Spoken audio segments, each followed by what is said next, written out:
Good morning, traders. I hope everybody can see my screen. Data out of Belgium. Let me mute this one.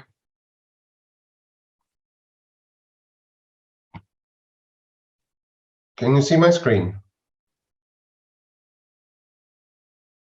If you can answer in the chat.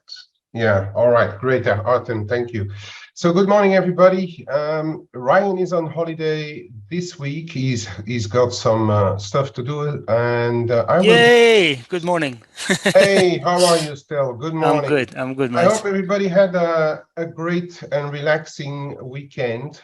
Today, the Flow Show will be the only show on air because our American friends are having their Memorial Day, and we wish them all a peaceful, long weekend. So we are going to do roughly keeping the same pattern as we started the past few weeks. I'll go over the news events, the weekend, what's happened over the weekend, and then we'll have a look at the data, look what's to come, friendly chat with Stel about inflation. I'm sure you love those inflation numbers that's coming out. Yeah. And then we'll see from there. If we have time, we take a few questions. So here we go. Let me change screen, and then I'm gonna bring this one up in big so we can go over the news events and stuff. All right, I've changed screen now. So first of all, the weekend. There's not much out, but there was some news about China, that Shanghai is making a plan to restart. Also, Beijing is selectively opening a few businesses, a few avenues of the economy, but it's all still limited, especially in Beijing. Shanghai is really trying to open this week and from next Monday, opening more to business and the economy. And as a result, we saw the CNY and CNH strengthen quite a bit at the opening of this week. Besides that, we had ECB Lane confirming really what's being said by most ECB members, apart from a few who are pushing for 50 BPs, that he said that we should have the end of APP coming up, and then 25 BPs in July, September. He has a loud voice within the ECB Governing Council. So even though there might still be surprises after this morning's German CPI data, but basically we're on our way for a couple of 25 BPs hikes.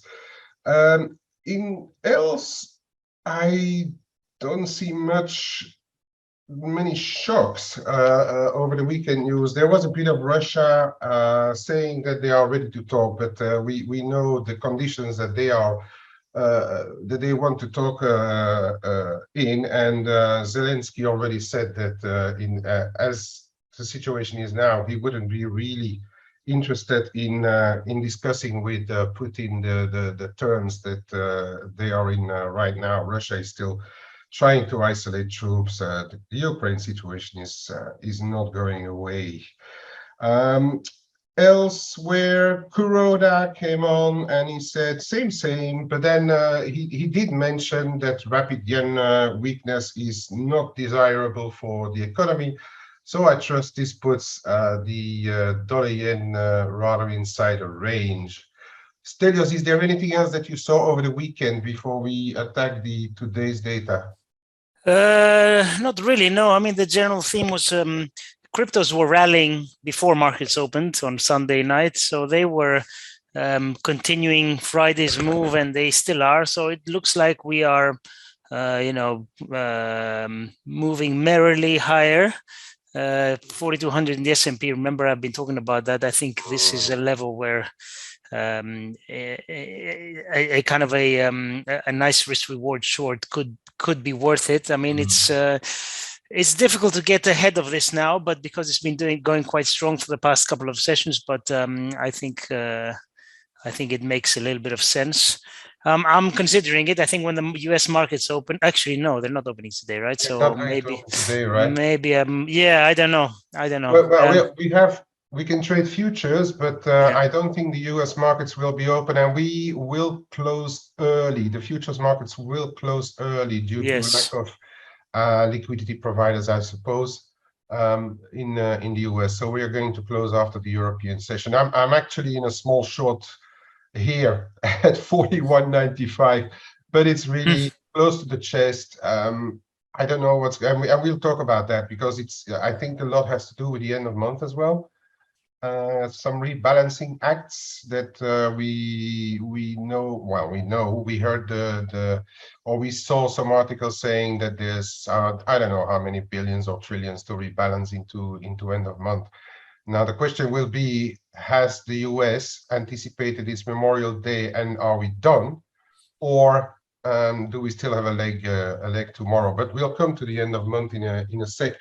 Let's move over to today's data. So the ones that really standing out are the German inflation data, right? They continue to ramp higher.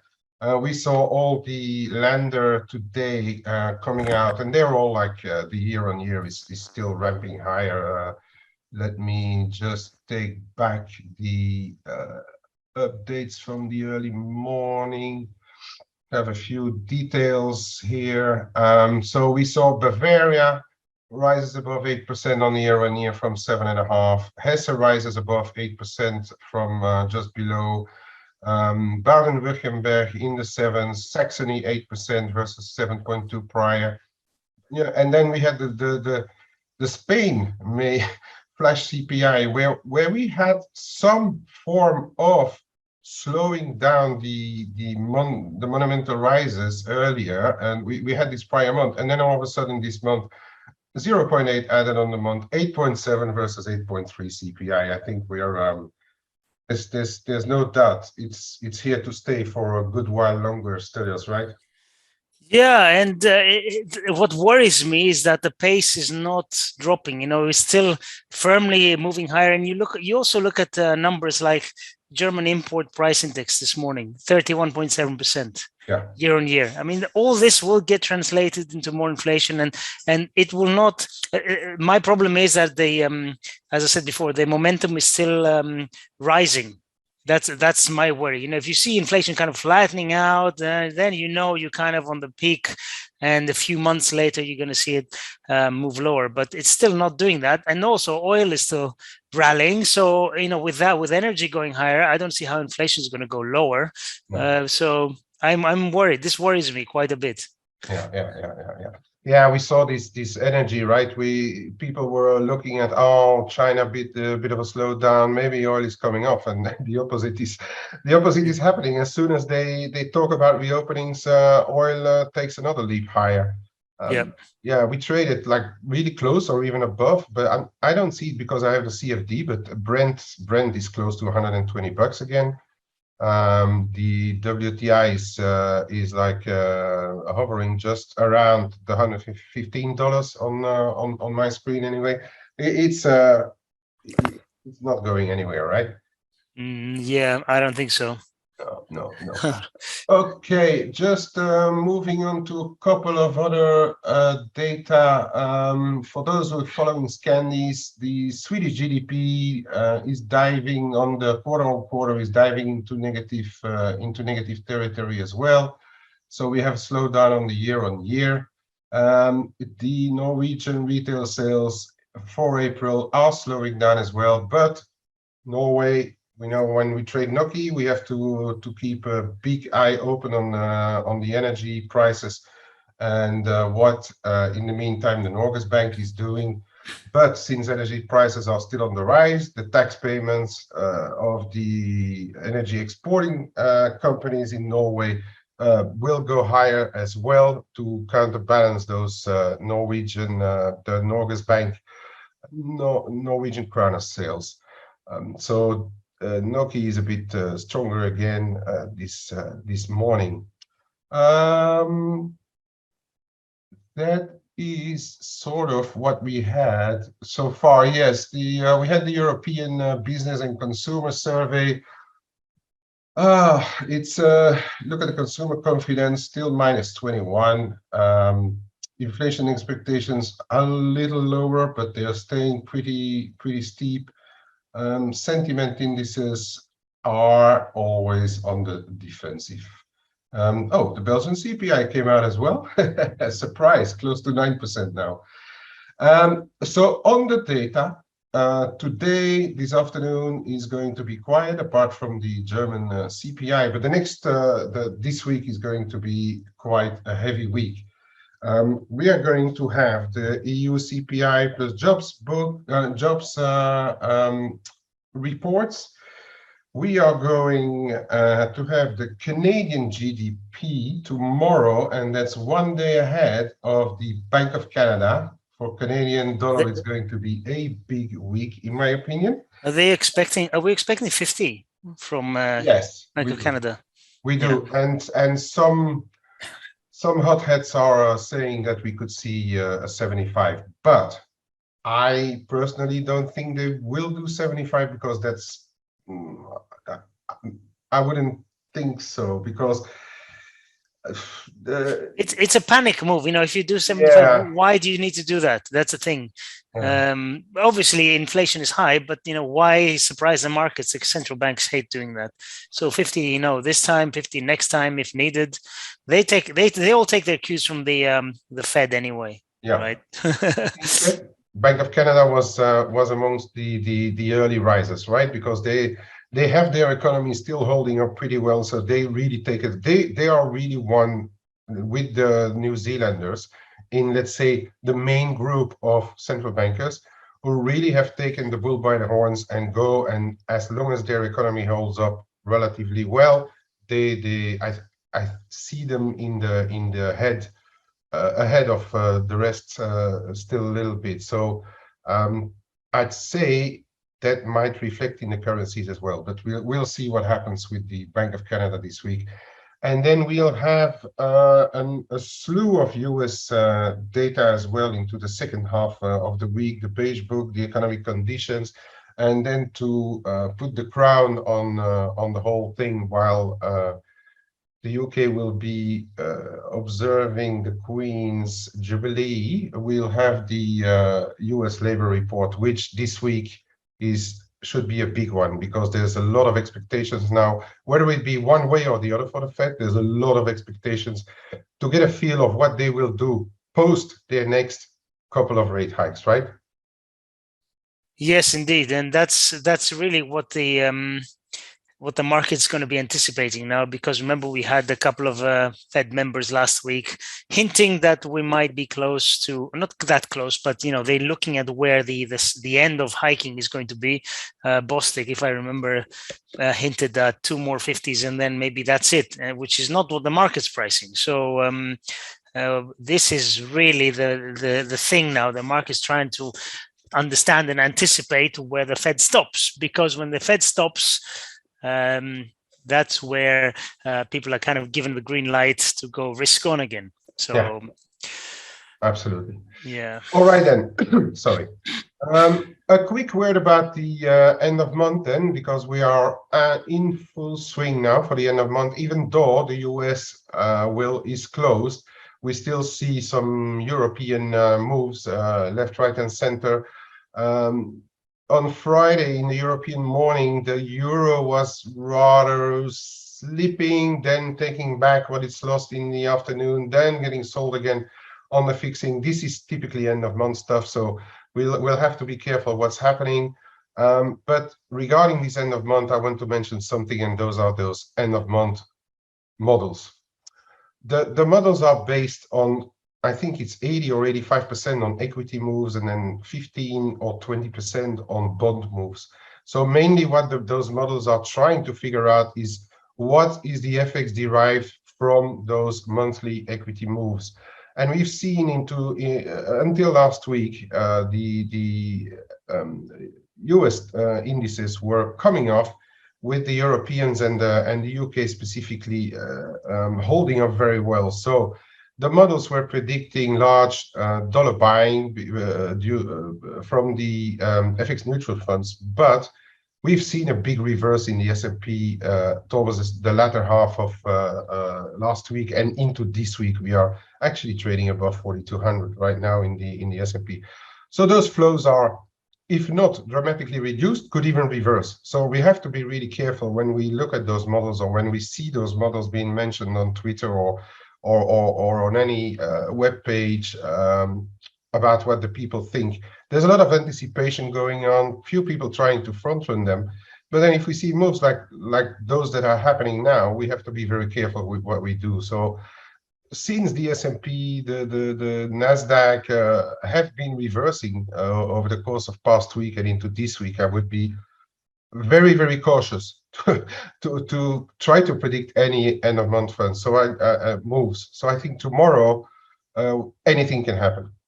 We could be on our last legs of euro selling, dollar buying, or it could be completely reversed and euro dollar finds itself above 108, and people are wondering why. So that's what I wanted to mention about those end of month moves and FX moves derived from the end of month scenario. Next. So yeah, in the background, what I wanted to mention as well, in the background, we still have the Boris Johnson Partygate shenanigans going on. He's trying to lobby his Tory friends who have been sending out letters and stuff not to go as far as having some votes to get him out. But for the time being, I'm not seeing much about that. Have you seen anything more still? No, nothing on that front. But we all know that things are not very favorable for Johnson, and they haven't been for a while. So. You know, the big question is, you know, if there is a question about his leadership, the vote of no confidence or whatever, is that a good or a bad thing? You know, that's the big question, because I've argued with some friends of mine, and half of them say that's going to be a really good thing because his government is universally thought to have done a pretty poor job, and but on the other hand, the uncertainty, you really don't want that. You know, you don't want uncertainty within the political sphere. There is no ready replacement for Johnson. Yes, our friend here wrote that, and it's exactly the point one of my friends said. He said that if there was a good replacement, a person that, you know, the public look favorably upon, he would already have replaced Johnson. But there is no alternative, and it also shows you. You know, if you look at polls, it also shows you that even though things have gone pretty badly for this government, the Labour Party can't seem to get. I mean, they're in the lead, but I don't think they you know, they should have been able to score on the polls a lot you know, higher compared to Conservatives. So it shows you that both sides are full of problems at the moment. So I fully agree, and. Ryan last week was saying he thinks Boris Johnson is on his last legs now, but who are you going to replace him with? That's exactly, yeah. That's the next question, right? And if it would be Sunak, then I'm not sure that's going to be a sterling positive in as we stand now, because he's planning to raise taxes for the companies and the big money makers. So I'm not sure whether that's going to be received very well by the markets. Yeah, and our friend says if Labour gets in, the sterling will decline. I mean, it's just, you know, as socialist government usually is bad for currency. So I agree with that. Is sterling going down slowly, or is it going down rapidly? Yeah, in a way. Okay, so let's move on and let's look at a few currencies, perhaps. Unless there's anything else to mention before, but let's have a look at the currencies and what can we expect around here.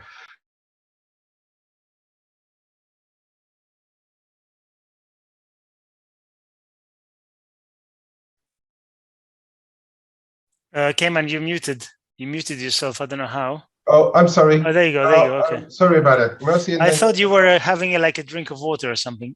yeah, exactly. I was having a sip of my coffee.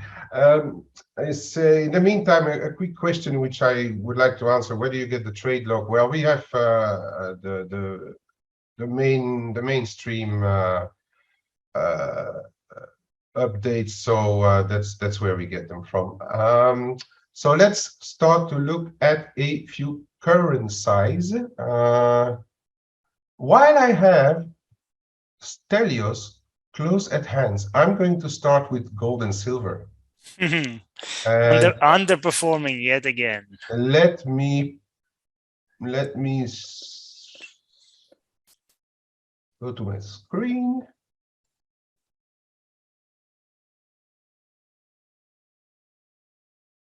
Okay, are you guys seeing the gold? I am, yes. Okay, give me 1 sec. Okay, so gold, technically, I would say we are, let me push this a little to the left so people can see better. Technically, we are above this I've been calling this 828, 1828, 1840 zone, 4043, where the 200-day moving averages, multiple fibs, multiple support down there. We have broken above. We've come back into this little channel, and it seems to try to hold. So I think as long as it's above, we are oriented to probably going to have a look again into this 1875, possibly 1885, where the 87, where the 100 daily moving average is. But it's all a little bit slow going right now. And I think that also comes back to people wondering about inflation and about the rate path of the Fed and about yields. And then, as Stelios also said, Bitcoin coming back higher, which is, we now know, a competitor of gold.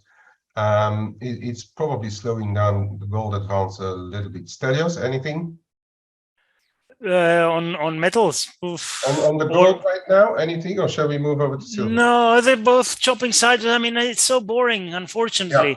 I try to get excited when we get a rally, but it never sticks. So I have nothing to say, unfortunately. Okay, so let's have a quick look at the Silverado.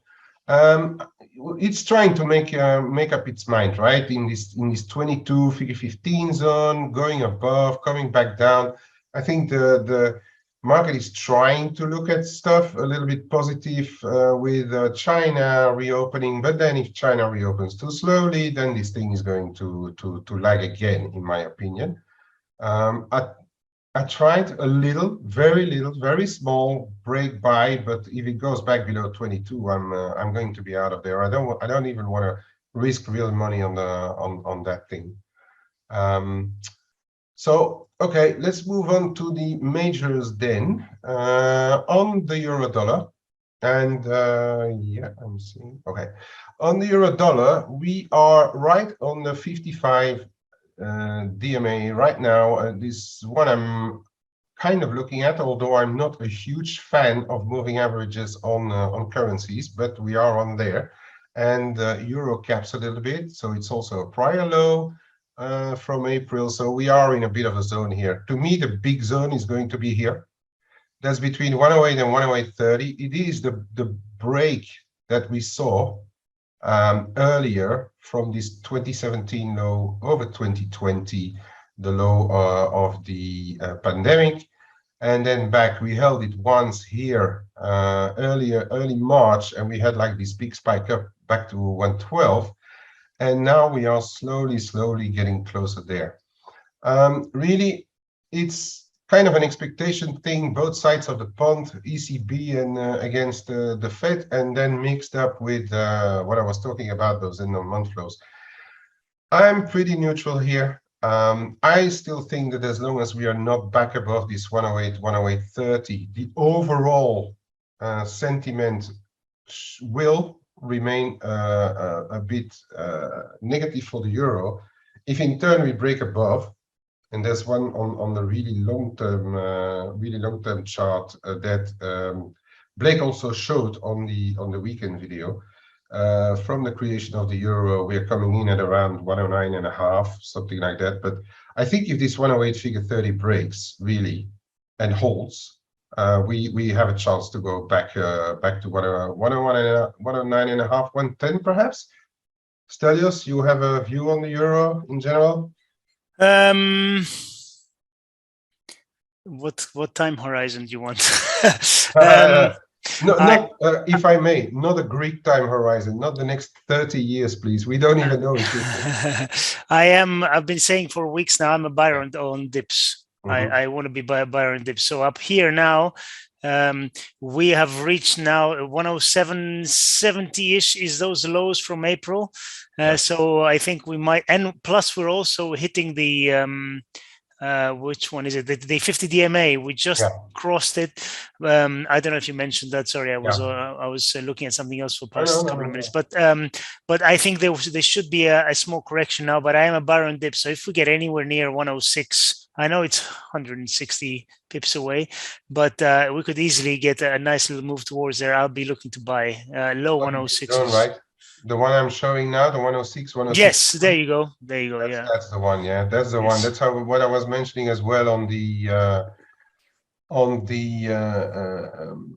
in the chat room this morning. This is the range that we now, for the more medium term, that we will have to look at, the 106 figure 40, and then the 108, call it figure 30, figure 35. Yeah, I agree with that wholeheartedly. All right, moving on. Cable, look at this. This is quite nice. We have like this, call it like, well, okay, we can take either the upper one, which comes right above where we are now, around 126.80. We've got a fib there at 126.5, 126.50.80, and we are trading 126.5 now. I think we're in the zone. 126.50.80. If that caps, then I think we could be looking at a return to around 125.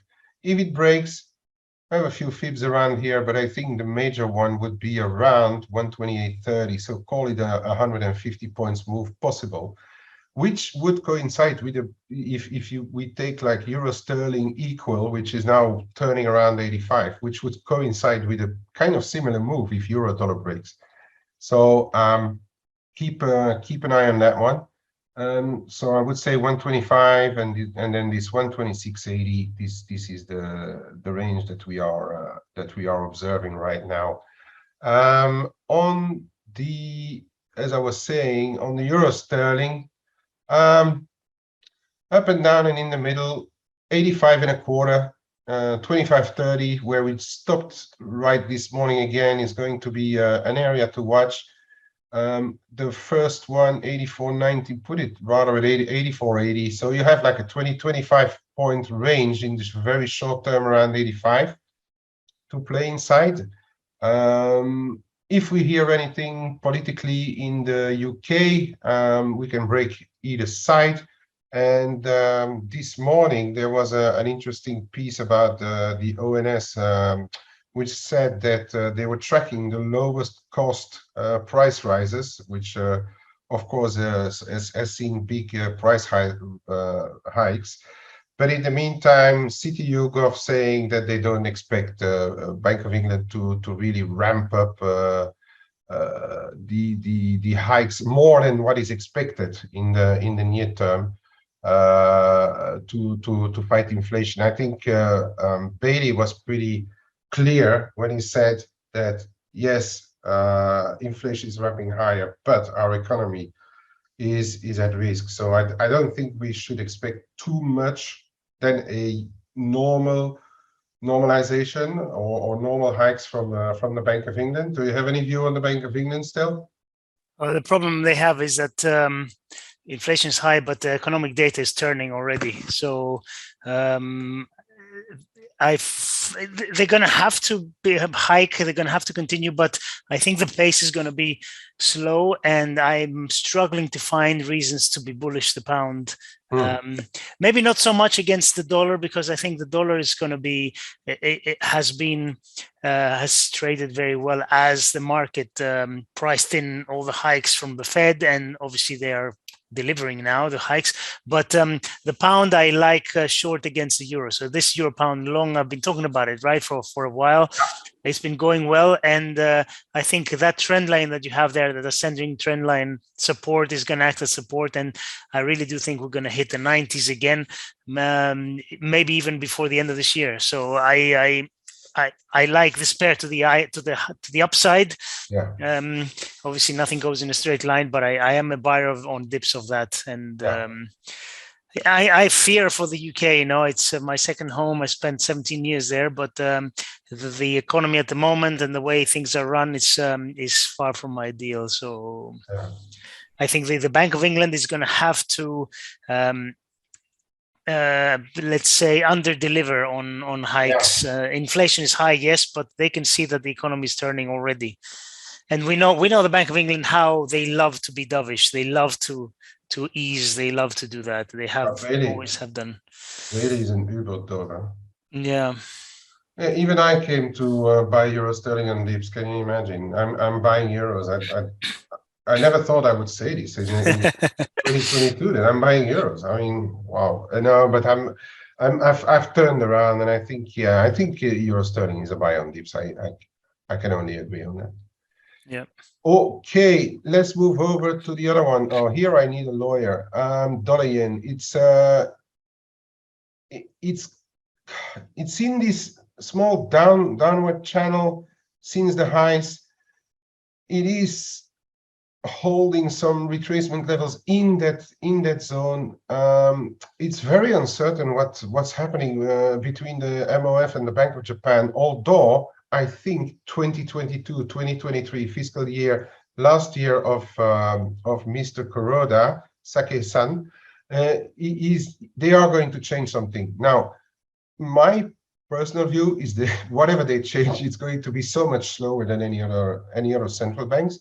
So a change could be a big thing for yen traders, because we have been so used for decades for the Bank of Japan to try to put the yen lower, to spur up their economy after the Asian crisis in the late 90s. We spent 2.5 decades really with lower and lower Japanese yields, yield curve control, massive injections, ETF buying, you name it. But now we had those first changes on the comments that we had in and just after Davos. And we might be seeing the start of a small change in the Bank of Japan. So I reckon inside this bigger range that we might, in the advent of this, stall somewhere mid-range. We could see, because of the risk on correlation move, which is created by higher equity markets, and yields holding up elsewhere also than in the States, we could see a move back up there. But as long as we're waiting for the Bank of Japan, I doubt that we are going to go far beyond the midpoint of the range. If you look at it overall, though, and from a technical perspective, if you take this box, this could still be a bull flag in the larger move. So beware, I think, if we start to go back above the mid-range, back towards the 130, 131 zone, once the Bank of Japan is over. But we have a bit of time, I think, in this scenario. So for the time being, I'm firmly in a range, personally, all the while respecting those little trend lines, little channels. So that is for the dollar yen. Now, the interesting one here I saw this morning is euro yen. And euro yen has broken. To me, it has broken out of the triangle. And there is a risk that this thing into month end goes back up another big figure, another 70, possibly 100, 130 points. It is possible. Euro is behaving relatively stable and strongly, where the yen is a bit of a yo-yo, but we're holding those. There's even a small trend line coming up in the short term, and we're undeniably holding those levels. And I was actually thinking like, okay, risk of lower yields, yen should strengthen. Now we take euro yen, or the yen crosses a leg lower, which it has done. But then the elasticity of those yen pairs is quite amazing to me, at least for now. So this for the yen, I wouldn't be surprised if we see a retest of the low 136s to hold this and to push a little higher. I said I wouldn't be surprised. I'm not saying it's going to happen. We don't give advice here. We're just looking at the pictures. Moving on, Aussie Kiwi. The Aussie, nice performance, and we are pushing. We've broken above this 71. We've broken above the 71.40, and holding. This is pushing higher. Why not close the month somewhere, depending on what the stocks are doing, the equity markets are doing, but Aussie likes risks. And we are a week away from the RBA, and RBA, the last RBA minutes were showing that they might push rate hikes up to something like 40 or 50 BPs, which starts to put them back into the, let's say, the hawkish peloton of the central banks after having been lagging, which pushed it down here, and while the CNH was also suffering. But since then, it's been putting in a really, really, really good recovery. So why not end or go into this zone into the RBA? It's possible for as long as 71. Call it 71. Call it 71. Call it 71. For as long as 71 holds, this thing is looking oriented a little bit more to the top side. And then the Kiwi is relatively doing the same. Aussie Kiwi saw a leg lower when the RBNZ raised rates. But since then, it's stabilizing, and we are on the approach again of the 110. It's really a bit of a pivot area. You go up 100 points above 110, then go down 100 points below. It's a really nice trading zone, 109, 111 in the Aussie Kiwi. But they're really moving in tandem again in the bigger picture. What's interesting in the Kiwi here is that we are trying to get back. It's a downward sloping channel, I know, but we are trying to get back in it, and we are right on it. Kiwi is trading 65.5. This is where this level is basically. So if we would correct more in the short term of this move, we might be. So we have this support here as well in the 30s. We might be pushing up to 66.30 even, depending on what the rest of the dollar pairs are doing. Today, is there a future market open in the dollar yields and in bonds? No, everything's closed. Not that I know of. Not that I know of. Okay. Okay, so we don't expect anything from the dollar yield moves then, because as we were talking last week with on the face experiences with Dale as well, and you mentioned it as well, and Dale mentioned it, and I mentioned it, we are in a pretty important support zone on the US 10s, right? This 270-75, call it. Yes, exactly. In my opinion, still, in my opinion, I want to see what QT tells us. Once they start, not long to wait. It starts on the 1st, or is it effective the 6th? Okay, it starts early June anyway, and I will be really waiting to see what happens to the yields once QT starts. My hunch says that we are going to bottom out in the yields, because we have sort of corrected everything that needed to correct it in the short term of the curve, with the 2 years turning around 250. That's not too far from neutral if we have to believe the Fed members. And so the tense is going to be about QT and the data, right? If the data show a big slowdown, then those tens could actually break here and then go back to 250 or even 2.25. Yeah, the question, I think, like you correctly said, is QT, and if they proceed and they, well, they're going to have to give us their plan there, how it's going to work out. But I think if we don't get a big turn in US data, which I think is possible, if we don't, and if they just plow forward, I think we're going to break 320, those highs in 10-year. I agree.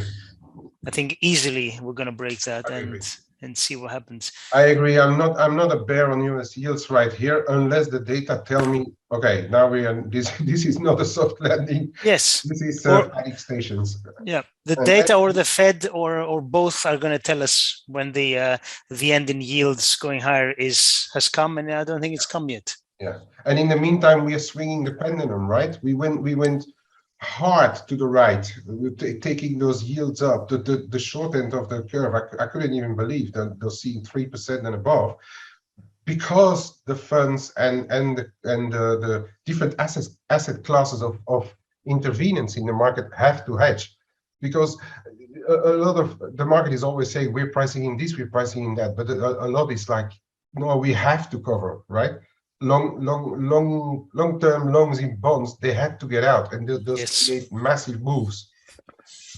So we went up to perhaps an extreme of the pendulum. Now we are going back to the other side, because we are saying like, oh, maybe the Fed is not going to do 50 at each meeting for the next 6 months, or the May data are starting to slow. So then we swing the pendulum back the other way around, and I think we are a little bit there where we have to be, and now we see what's coming next, right? Yeah, my problem with the yields going so low for so long was that these low yield levels that we saw, historically low yield levels, they were not there because of fundamentals or because of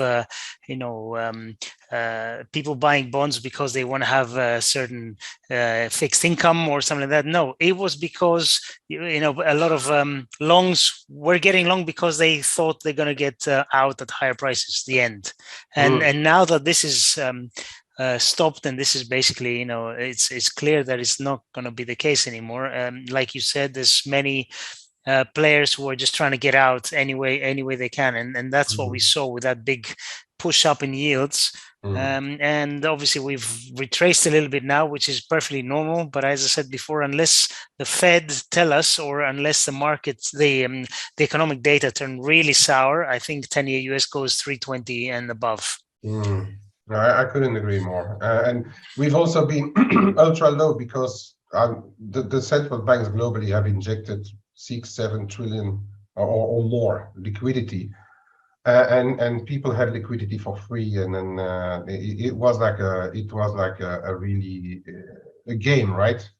To put you take that free liquidity, long bonds, no problem. You just put the proceeds into stocks, and party time, right? And now the party is coming to an end, so we have to be careful with those yields right here and now.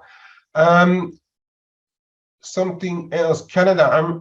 I haven't been trading really Canada, but I was fortunate to capture a bit of this move lower. But then I was already out here in around 129, and this one I didn't know what to make of oil prices, and the Bank of Canada really very hawkish, or keeping the hawkish side, but forces to admit this thing is looking heavy again. But I guess we trade the Bank of Canada coming, as I said.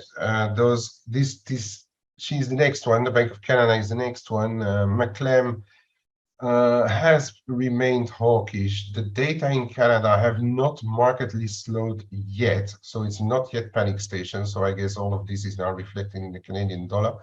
And who says we can't trade back to 126 or even 125, right? Who says we can't? If the Bank of Canada continues to step on the accelerator, to hike. There's little that prevents us to see it back around 125. Really, I would say. Well, in the short term, stay below 127, 2040, but even a move back to those low 128s could be seen as an ideal cap to try and trade it lower again. The jury is out on that one. I don't think I will have any Canadian positions ahead of the Bank of Canada now, because the central banks have a lot of power to swing around currencies these days, adding to an increased importance of data, of course. That's about it for me. I'm also looking at the clock. We're already 45 minutes in. Yeah, I was going to say. I'm going to take a few of the comments. There's one comment is here from Nick. Can just mountain be a driver in itself? It can, Nick. I mean, we spoken about it at the beginning of the show. Month-end can really be a big driver of stuff, and I think part of this S&P at least rallies is due to end-of-month rebalancing, which has been said last week, mentioned last week on the wires and stuff. So euro sterling, we've spoken about it. Range is tough for now, but we are more like buyers on dips and watching the 85.60, 86 big zone. If that breaks above in euro sterling, we could be on our way back to 90. Arif, yes, cable at resistance. We've showed it. 126.50, 80. That's our zone. Thin markets into month end, yes. How to hedge a long on the FTSE? Hedging a FTSE long. That's a good question. I will need to think about that one. I'll make a note of it. Swiss HUF, that's a bit outside of my comfort zone, but the HUF is not a currency that I'd like to own, that's for sure. With our friend Orban over there, trying to lean more towards the east and making a few problems in Europe in the meantime. I don't like to own a currency that is politically, let's call it politically unstable, without making any judgment, but just politically unstable. Traditionally, over time, those currencies tend not to do well. US CLP, sorry, I'm not following that one either. The dollar Turkey, I'm not trading it as much as I did, because for the simple reason that a lot of brokers have taken out the dollar try from their offering. So I'm not really trading it for now, but I think the broad move for Turkey, I was very bearish Turkey for a long while. Unfortunately, as I said, the brokers have taken it out of the offering, but I was really long from the start in the threes and against $3 Turkey, and really thought it was going to. The flip-flopping of Erdogan is also preventing Turkey from strengthening. If he would make a clear-cut choice that he would be supportive for NATO or whatever, if he would tilt back to the West, I would say Turkish lira is a buy. As long as that doesn't happen, we could range trade thanks to high Turkish interest rates, but I wouldn't be a big buyer of Turkish lira at any time. Oh, Nick, curious why I don't like Amazon currencies. It's not that I completely ignore them, because if you look at it here, for instance, dollar Canada bounced off the of the 200 in the 4 hours, and then when it broke, it accelerated. They do have their importance, but I'm much more a follower of Phoebs, trend lines. I prefer, because I found moving averages, if you look at it a little bit more back here, Jesus, if you look at between January and March, what do you make of the moving averages? For instance, in dollar Canada, I can't trade them. Honestly, I can't trade them. They are getting crossed so often in currencies for any reason that, to me, they make a pretty difficult read unless you go on the really long term charts, call it weekly, monthlies. They make for a very difficult read. For me. Then about the M&As, I'm going to Stella, are you still with me? Barely, yeah. Yeah, we're going to leave it here. Yeah. For today. I think you covered a lot of stuff, man. Exactly, and we are going to leave some for the rest of the week, right? Yes. Let me just get back into one thing. Where is our homepage? Here we go. Let me just put this one up, just to tell you folks about what's going on our platform. You've got the trading funding program. You got our sign up that you can do for the first 10 days, only $1. It's an absolutely cracking community. I've been trading for decades, really, and we've joined with Ryan. We've joined ForexAnalytix towards the end of last year, and it's already been an absolutely cracking experience. And yeah, it's been great to have you both, man. Absolutely fantastic. Yeah, I mean, and whatever anyone says that they know everything about the markets, just don't believe a word about it. We learn every day, and the ForexAnalytix is a really great community to learn, because not only us as let's call it the Club Med Geo organizers are having something to say, but our members are absolutely great company as well, and they teach us stuff, and we learn every day. So we leave it here. I thank you all. For our US friends, have a relaxing, have a peaceful Memorial Day, and we talk to each other tomorrow. Thank you, K-Man. Thanks, everybody. Hey traders, this is Blake Morrow with ForexAnalytix. Thanks for stopping by our YouTube channel. Don't forget to like these videos, share them, and subscribe to our channel so you don't miss any of the content that we provide here for free. Thanks for stopping by. I'll see you in the next video.